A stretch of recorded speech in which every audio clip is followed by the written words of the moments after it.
Important on the line. Extremely important to our city. We got the man that's on the wall. Good morning, Mary Emanuel. How are you? Great. How are you? I'm very, very good. Good. How you doing? We're great. We're great. We both saw you at church last night. Yeah. I talked to as soon as I got home, I talked to the kids about it. I hope I did not delay the teaching, Pastor. No, you were fine. You were fine. The kids at home were a little bit of Home Alone, Part 3. Dad walked in, marbles on the floor. Uh-oh. I'm joking. We ended up watching the basketball game. Oh, good. Syracuse versus Wisconsin, great game. So you were away last week, but I know that when you came back, one of the things that you were passionate about is speaking in regards to our city and the safety of our city. Mm-hmm. Over this past weekend, it's all in the paper today, that 10 people were killed, 39 people were injured during as far as shootings in the city. What in message, one weekend. In one weekend. One weekend. What message do you want to say to the city? Well, that's why, Pastor, I went to your church as soon as I landed. Because first of all, I want everybody to know, especially in the communities affected, they're not alone. Mm. And when you have something like that, while it shocked people, this is not that 10 happened in a weekend, but it's too frequent, the ones, the twos. And when a child is shot in Englewood, West Garfield, Jefferson Park, that's a child shot in Chicago. Nobody can walk away and just say, well, that's not my community, that's not my neighborhood. That's a tear at the city's fabric. Right. Second of all, as I said, is in your church, you were effective in dealing with a liquor store. The passion I saw last night in your church, about 400 or 500 people showing up in the middle of a week, I want that same passion outside as you preached, outside the walls of the church, into the community. So in your own area, the police commander has a community that is working with him to secure the streets. So my question to you is, what can the community do to help stop some of this? Well, there's a number of things. First, I mean, we're going to work together. So there's a community piece. As I said in your church, and I've repeated before, this summer we're going to have 20,000 additional slots at our park district after School Matters, summer jobs program for our children than we had just 4 weeks ago. Mm-hmm. And half of it, more than half, is going to be paid for by suburbanites that owe the city money. And the kids of Chicago are going to have a good summer in park district activities, after School Matters. So that's part of it. The other part is a community needs to work with their law enforcement community.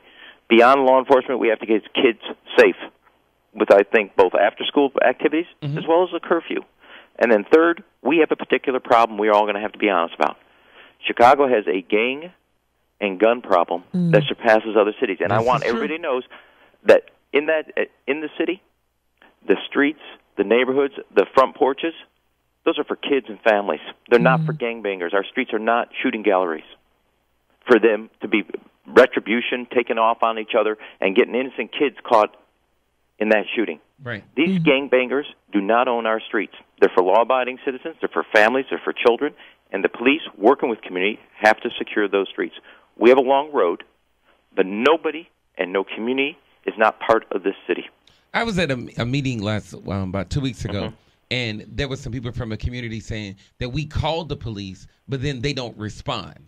So how do you plan on addressing that issue? Well, first of all, I will take that. I mean, I monitor and I talk to Gary McCarthy, Al Weisinger, and the police department all the time. They have to. One of the things we've done, as you know, is move police officers from desk jobs out onto the streets. We have, and actually response time has shrunk. That said, it doesn't mean that we don't have more work to do. Right. Okay, progress has been made. It ain't good enough. We have more work to do. So I will take that, and I'll continue. I'll be asking questions exactly of the leadership. If people are calling and they're not responding, then you are tearing at the fabric. And I do believe our police respond, but maybe not as quick as it needs to be. Right. And therefore, it breaks down the essential level of trust between community and officers. And I believe this. I believe in community policing. And the first word about community policing is community. Police can take you so far. If there is no community partnership, you can't get there. It's just like teachers are excellent. We have good teachers, but if there's no parent as a partner, we can only get so far. All right, Mayor, we appreciate you so much Absolutely. for calling in. Well, let me say this. I appreciate what you do, Pastor. I really appreciate the way you have led the community both in securing the neighborhood, not just for public safety, but for economic development. And working together, city, parish, we can actually do what we need to do for our families in every part of the city. Well, I appreciate you coming by, and I appreciate you allowing us to pray for you.